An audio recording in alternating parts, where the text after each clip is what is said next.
So with Impressionism, we've seen that they were a closely identified group, that their work was rejected by the official salon, and so they started exhibiting on their own starting in 1874. The title Impressionists refers to their efforts to capture the impressions of light. They wanted to paint outdoors, and even when their paintings were completed indoors, they gave the impression as if they had been painted quickly outdoors. And that impression is created largely by the effects of their unblended brushstrokes of distinct colors. The subject material of Impressionist painting typically reflected casual modern life. This was a Parisian movement, and it reflected the life of upper class Parisians. The compositional styles of these paintings were often challenging, and they reflected an influence of Japanese art. Take the time to watch the video from Smart History on the luncheon of the boating party. They have some wonderful insights both on how the painting is constructed and the kind of stories that it tells through the interactions of the subjects. I would add to the things that the authors of Smart History have to say about this painting by noting a few things.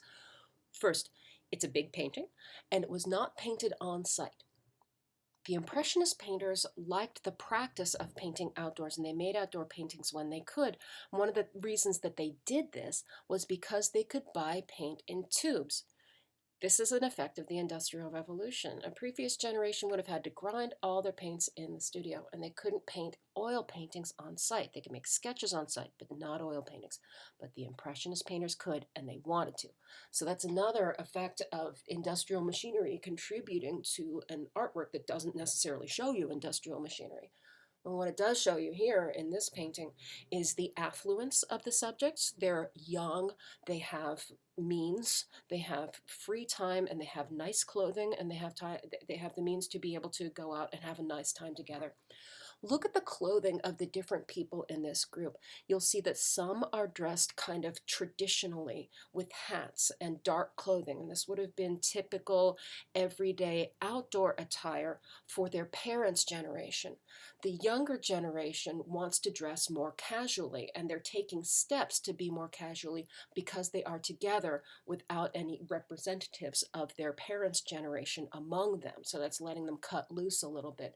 But the individuals towards the upper right-hand side of the composition, look at how they're dressed more conservatively with the hats and the jackets, even though it's clearly a very warm day and other men are taking their jackets and even their shirts off.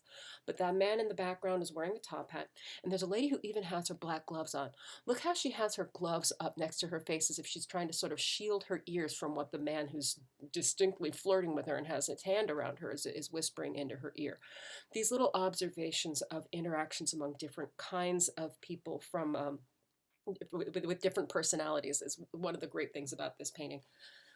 Renoir painted social life, the social life of the wealthy young Parisians of his generation.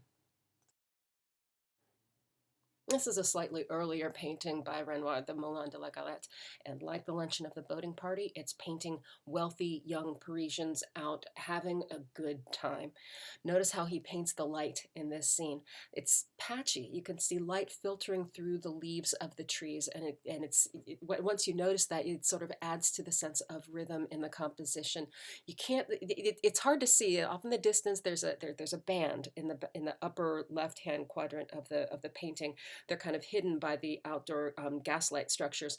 The streets of Paris were lit by gaslight at this time, and that was one of the things that made Paris feel so modern and so exciting at this time, because people could go outdoors and socialize at night.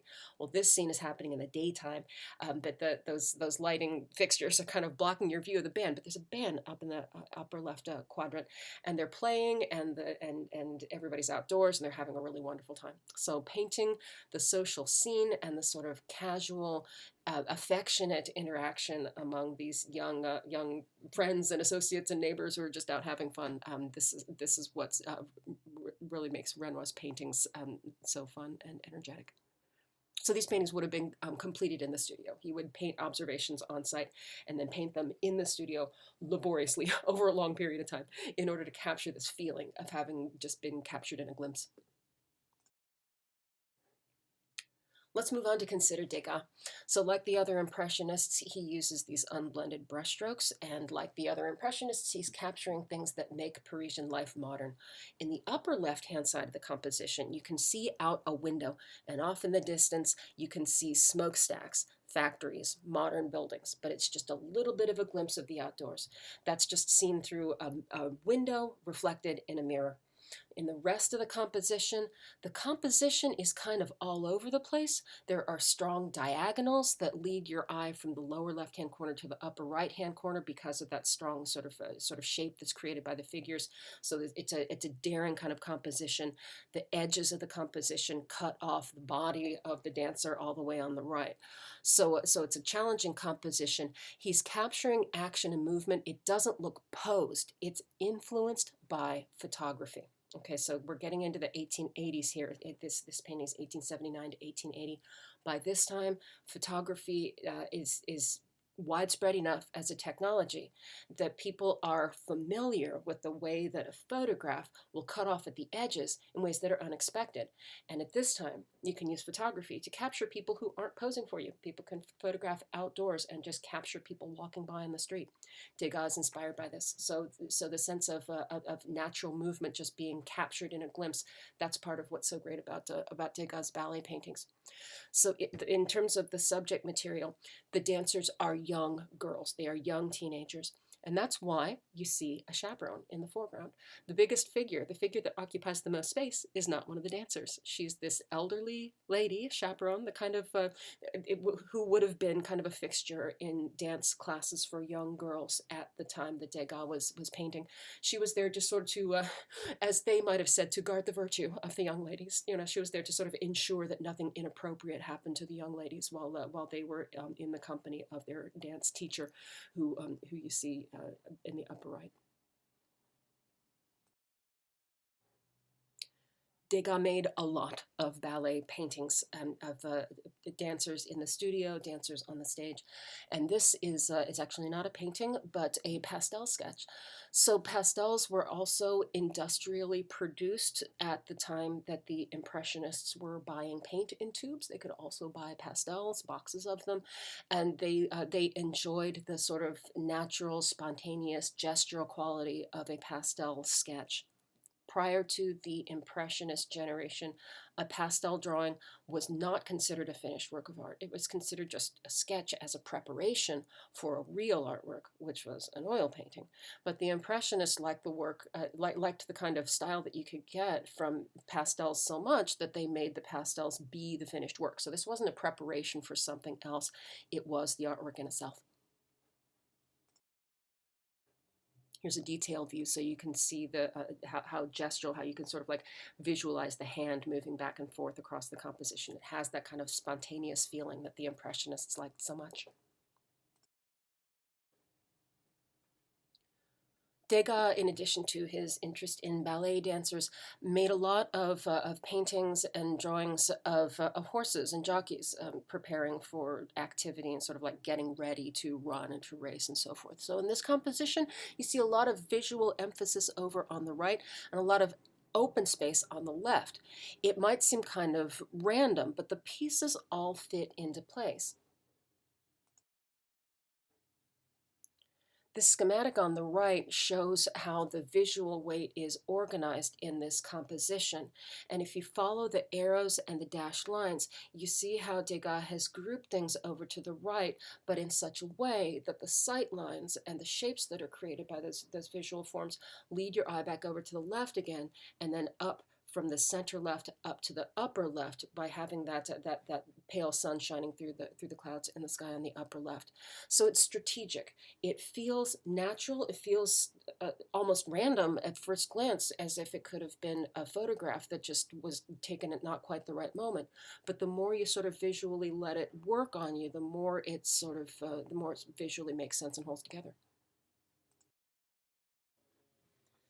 Mary Cassatt was a protege of Edgar Degas. She went to Paris as a student. She had originally come from the Pittsburgh area, the area that was at the time known as Allegheny City. Came from a wealthy family who sent her to Paris for an education, and she stayed there, became a very successful artist. She came to be known for her domestic scenes that captured interactions between women and children in particular. Like Degas, she was strongly influenced by Japanese approaches to composition, with their emphasis on these sort of flowing lines and not really being too interested in illusionistic depth, but focusing more on the composition of shapes and lines. Her domestic scenes treat women as full human beings who are actively participating in the daily activities of their lives, and their lives are changing. The world is changing for women in Paris at this time. There are more opportunities opening to women in Paris, but in many of Cassat's paintings, she continues to focus on the domestic sphere. So when you're looking at Mary Cassatt's paintings, look at how natural the women and children look. They don't look like they are painted as if they're sort of presenting themselves to a viewer. They look like they're captured in a very natural moment, just living their ordinary lives in close connection to each other. Look at how she captures skin tones. It's not easy for an impressionist painting to get the skin tones this right. If you could see this painting up close, you'd see that it's really very brushy, but look at the colors, even as you can see them on screen. You can see where the child's tan lines are. They're not distinct tan lines, but you can see that like the lower parts of her arms are more tan than the upper parts of her arms, the rosiness of her cheeks. Look at the mother's face. You can see where the little wisps of her hair are sticking to the sweat of her forehead. It's tremendously attentive to skin tones and warmth.